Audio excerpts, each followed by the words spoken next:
Well, y'all, it's a brand new me, a brand new you, a brand new wig. I'ma do me and you do you. Nessa girl, my hair is laid like happy, what's this called? Happy New Year's. Guess what, Nessa girl? When I got on my new wig and my brand new do, I also got a brand new view. If you can't tell, Nessa girl, I am down to Miami, to the Carol City exact at my auntie house. And what better place to bring in the new year than to the very neighborhood they highlighting on the show. My hair is laid like Carol City, baby. CC class of 2001, where y'all at? Girl, y'all see this little piece of hair I got on? This is my vacation rich white woman hair. I just came back from Diddy party. Well, I just came back to life from being down to Diddy party because I was hung over, confused, fucked that and mudded that for the new year, but I ain't a hoe in the new year. I did it for the new year, but I'm not one in the new year. So y'all don't judge me because this year is all about me being saved, sanctified, and full of the Holy Spirit. Amen. Amen. Let's just get into last night's episode of Love and Hip Hop Miami. Y'all, I like to die when they had Trick Daddy on there narrating this thing. Is it me? Or do Trick give y'all somebody dyke auntie from the 70s that used to run numbers, but somewhere along the way she got diabetes and gave her life to God, and she ain't a dyke no more, but she still got dyke thug clothes? That's what Trick Daddy give me. Baby, when he had that knit, Yahweh been Yahweh, I just got out of prison and converted to Islam, knit hat on, baby, I holler. But we know it's season 1, they ain't got their fashions budget yet. They over there probably about making about $2,000, $2,500 an episode. They ain't got their money yet. But y'all watch out. Because when Trick get his check, he gonna have all Rasul's fashions on. See, if you ain't from Miami, you don't know about Rasul's. Rasul's is where you go for prom, wedding, graduation, all them different places for the man to get your suit. You get matching suits in every color. And if you are female, back in my day, you go to the Poke Bean Projects and you go to Melvin and you let Melvin make you an outfit. Baby, Melvin used to have them girls on with feathers, diamonds, boas, all kind of foolishness that was not meant to be draped around people's body. But he made it do what it do. All right, here we go. Amara La Negra. Yes, Amara La Negra. From the commercials, I didn't know if I was going to like Amara La Negra, but I'm liking everything she is giving. She's got body, she's articulate, she's got hair. What I'm not liking is what it looked like they finna try to do with her in Young Hollywood and to make it a repeat of Stevie J and Jocelyn type of thing. One thing about that Mona, baby, I'm going to tell you something. Mona done found her a little piece of formula that work, and she's sticking with it, and she gonna milk the hell out of it across each and every franchise. And I ain't mad with her, but it just feels a little, you know what, I can't even get mad, because I guess if it ain't broke, don't break it. But is it me? Or y'all think going back to the fashions, Amara La Negra should have took a little bit of her hair money and put it on her mama budget money for the wardrobe, because her mama was sitting up there looking like Celia Cruz mixed with Shaft, honey. Mama had on her old nasty red Clark Sisters reunion blazer with a little piece of old 1975 Pimp Daddy fur around the collar. Yes, La Negra mama, La Negra mama. But I'm going to tell you something, Mona. By season 2, La Negra mama going to need to learn to speak the English, because I have no intentions on sitting through this entire show reading subtitles and closed caption. All right. Now, Gunplay from Carol City. Let me tell y'all something. Y'all always see Miami on TV. You see the beach. You see Miami Vice. You see them Real Housewives of Miami and all that other kind of stuff. Honestly and truthfully, y'all, the scene where Gunplay was coming through, where him and Trick Daddy stuff was eating, that's walking distance from where I went to high school. Miami as a whole is more like that than it is on South Beach. So one thing I am glad that Love and Hip Hop Miami is doing is giving people a real glimpse of what it is like down here, the exact area that I come from. Wow, like, whether this show becomes a hit or not, I'm just glad that y'all finally get to see a glimpse of where I'm from, where I get my flavor from, and why I put my words together the way I do it. Y'all gonna see a scene. I'm gonna talk to y'all about a scene about putting my words together. Remember that.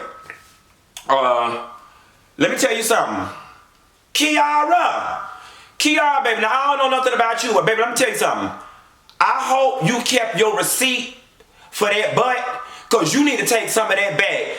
Baby got back, she got your back, my back, I got your back. Kiara, you got way much booty, but I'm gonna tell you something. The way you talk, I wouldn't have guessed you was from Chicago. I would have guessed you from Miami, because you give me a Miami girl flair, and you talk like a Miami girl. The verdict is out on you, Kiara. I don't know how and what I'm feeling. Yo acting alright, Kiara. You doing alright. Like, I'm gonna tell you one thing I realized about the Love and Hip Hop Miami cast thus far. They studied the other cast, and they probably watched a lot of my phone calls, because their acting is not as bad thus far, and they feeling like they doing exactly what they supposed to be doing in this moment. Let's see. Shay Johnson. Hey, Bucky girl. Y'all, Shay done finally got her leading role. Yes. This is a remake of my life. I am his confirmating wife. What she said? Don't go in now, cause it won't last. Same script, different cast. It's your fault you didn't love him too much. Let me stop saying, cause y'all know I get into a groove. Same script, different cast. Was Shay reading the same script? Different cast. She's a leading lady. Child, let me tell you something. When I found out Shay and Pleasure P was together, I like the dad and hollered at the same time. But I said, you know what? Before we go in and let have on both of them, this Shay and Pleasure P is a prime example of what the Bible talks about when you find a mate that's equally yoked. Okay, they both two half pieces of celebrity. They both equally washed up. They both equally yesteryear, and they both never should have made it. But they found themselves together. Do Jesus, there is a God. I'm loving Shay and Pleasure though. It do look like they do have fun and get along. Shay had me hollering in her confessional when she said she came to Miami. She got a new man, a new place, and a new body. Yes, God, honey, with them same old acting skills. But Shay, we gonna work with you. We just glad to see you working. Work ain't honest, but it what y'all pays the bills.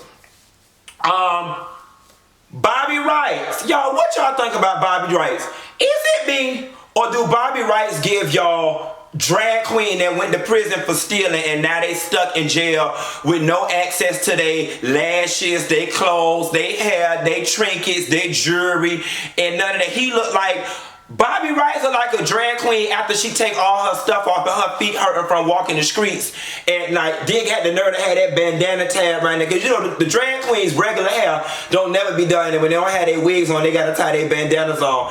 That thing had me hollering. He got some nice skin though. Bobby got some nice skin. But I'm gonna tell you something. I don't think I'm here for Bobby. I think Bobby being set up, and I think everything about Bobby whole situation is fake. Bobby Wrights, I'm gonna keep it real with you right now. I just ain't seeing it for you right now. And your acting on here is so visibly horrible, staged, fake, that it ain't giving me what I need. Let me tell you though now, I got trunk. I got crunk as hell when Trina was singing, you know now, her trick came out. Y'all don't understand. That took me, I was living here in middle school or high school when that song came out. That took me back. But then after it took me back, VH1 and Mona them took me back to another fake scene when Bobby walked in and talked and couldn't get to the back of security, and went back there, had that fake old scene with Trina, and was just boisterous and over the top and starting and calling the people minions. It was too much. It was overkill. Like, Mona, why you don't send these people to acting classes. Oh, you know what? I take that back. It might not even be these people. It's Stephanie Gale, y'all and y'all script writing abilities. Why y'all don't write a most starter script for these people? Because that boy walked in the room, hey, how you doing? How you doing? Going off on the people, the extras standing around, they ain't knowing what to do, so on and so forth. And Bobby, I'm gonna tell you something. You might not believe me, young sir. I think you being used. I think you being used, and I think you being used in the worst way. And when it's all said and done, unless Mona plan on walking your ass into Warner Music the same way she did K. Michelle, or she promised you she finna set you up for the Cardi B alley-oop, you gonna be stuck looking stupid if you don't fix your attitude, all for the sake of Trina having a storyline. Trina is the big name. She the one from Miami, so they anchoring the show around her popularity at the moment. Trina, because she's an existing celebrity with a brand, she's only going to do so much. Remy Ma has ushered in this whole way of doing reality TV where you don't have to fight, tell all your business, and all your scandalous tea. But when you're not doing that, you got to have something else going on. Trina ain't got a whole lot to work with. If she not going to give us her tea, her real tea, if she not going to let us in her real love life, and if all we going to be seeing her doing is talking about a CD with Trick, she needs some other stuff to insulate her storyline, and that's what you are. And they gonna mess around and make you look the fool to prop up Trina. Be careful, my friend. Let me see. Bobby writes, Trina, Bobby likes not being able to get in. Baby Blue, baby, tell them how you really feel. Y'all saw Pretty Ricky. Is it me? Or did Slickum look like he could be the male reincarnation of Mama D? Just sitting over there giggling and laughing. Slickum is crazy as hell. Now, y'all don't know this about Pretty Ricky. I went to summer camp with Baby Blue years ago. He might not remember that. I don't know. And two of us went to high school. Some of us went to high school together. Spectacular used to be the peanut butter jelly boy, because during the pep rallies and stuff, he was a year or two younger than me. I came out 01. He used to be in there doing the peanut butter jelly, killing it. And upperclassmen, we didn't know his name. We just called him the peanut butter jelly boy. It was good to see Pretty Ricky, but I don't know. I think that time might have passed on Pretty Ricky, though. I think the time, I don't think the season is ready right now for boy male groups coming back, especially ones that wasn't. I mean, y'all did a splash, y'all did a little yang around the charts, but I don't know if the people were ready for a full-on. We might just want some escape teas. Like, y'all just go around and do, you know, a little piece of concert here for Nickelodeon, a little piece for the Kids' Choice Award, you know, do a couple interviews, then sit down somewhere. But baby, y'all notice how empty that damn performance was. See, Love and Hip Hop, y'all don't fuck around because y'all got these people on TV, make them feel like they way more important than what they is. Pretty Ricky had that piece of performance and that piece of venue, and it wasn't even a piece of audience there. Girl, they had to push the people so far to the corner to make it look like it's a concert. It was ridiculous. Do you notice they never panned around? And then they tried to make it look like, oh, they had so many groupies sitting around at the table waiting to take pictures. Let me tell you one thing about Miami people. And this is how I learned to be immune to celebrities. Miami people do not go up for celebrities, especially celebrities that live here, because quiet as it's kept, the celebrities that live here really ain't celebrities anywhere else other than Miami. It's kind of like Atlanta. Girl, Rashida and Candy and all them, girl, Toya and all them girls just walk around like they just so famous. But if any of their ass went to LA or New York, wouldn't nobody pay them no attention. You only popular because you live here, from here. That's how it is. Baby, they had them took them 6 girls from off the jitney, off the bus stop, and put them behind the table and made them stand there look like artists. Mona probably did, child. I don't been to some filming sometimes. They don't even have water for the people. And they needed it because Shay came and got it started and heated it up. But Baby Blue cooled her ass back down. Let me tell you something. Baby Blue said, bruh, really had to got this whole fun. No. See, I'm so glad that we back in Miami. You know, Atlanta got that little way of talking that they do. In Miami, we got ours. The way he strung them words together, bruh, really had to got this whole fun. No, the halfway house. Man, y'all see how quickly he strung that reed together and was just going off on that woman. Let me tell you one thing. Chivalry exists everywhere in the world except Miami. A nigga will spit on you, call you a bitch, call you a hoe in a heartbeat. I ain't saying that it's right, but it's the way we was raised, goddamn. He said, hey, bro, where you had to got that hoe from? Halfway house. In that whole face. That's why Shay was like, you ain't gonna say nothing. I mean, not really, cause listen, I don't see hoes get spit on in the flea market because they tried to holler at a dude and she was like, I don't wanna holler, I don't wanna holler. And then they was like, fuck you, hold in, and spit on her. I'm not celebrating or uplifting that foolishness, but that's just what time it is down in Miami. That was funny. So Young Hollywood. Oh, I already talked about him supposed to be the next TVG. Let me ask y'all a question though. Cause Mona, you know, you cleaning it up with me right now with the hotels and stuff and black power for the black community because you find ways to create conversations in the midst of this mess. My favorite quote that I live by, Bill Cosby said, if you can make people laugh, you now have their attention, you can now deliver the message. I'm going to shift translation of that slightly to make it fit love and hip hop. Was Young Hollywood onto something when he was talking to La Negra girl about her aesthetic and as it relates to the music industry? Now, one thing that he did say that made perfect sense was the industry is looking for cookie cutter molds of the girl before. And I'm like, as much as we've been fighting it and a lot of artists have been combating it, it's the exact truth.